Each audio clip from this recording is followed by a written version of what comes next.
I think our lives and certainly our career paths are very often a product of the decisions that we make. And very often it's those decisions where we have to exhibit a certain amount of courage, I think, that have the most profound effect on the direction that our lives or our careers take. I was asked to go and pitch to retain a client. We'd done the first part of the pitch in Europe and we had to do the second part of the pitch in Miami. And I was flown across, and after many, many weeks of preparation, we were going out to lunch. I had my bag on my shoulder with my laptop in it, and I remember my boss at the time saying to me, Brad, what are you doing? You can leave that in the car. This isn't South Africa. It was a great lunch, and as we walked out, I remember just seeing policemen everywhere. We were stopped outside and told that actually there's a bomb scare and we will be delayed between an hour and a day, and there was no way that we could get the car out. And my boss at the time phoning the client to say, is there any possibility of us being able to move the meeting out? And they responded, look, you've got your hour slot. If you don't make it, that's it. My heart sinking off the back of that, and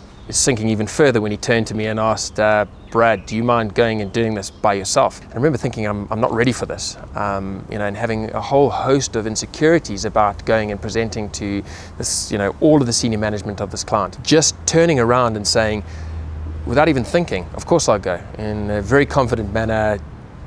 Let me go get a cab, making a vast number of phone calls, trying to justify figures and facts that we had put into the presentation.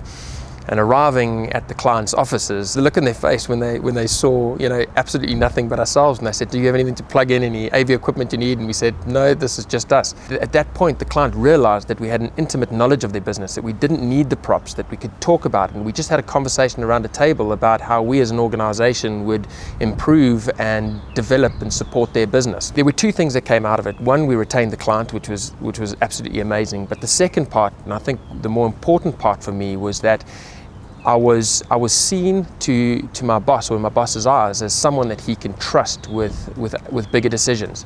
And I think at that point my career path took a different turn.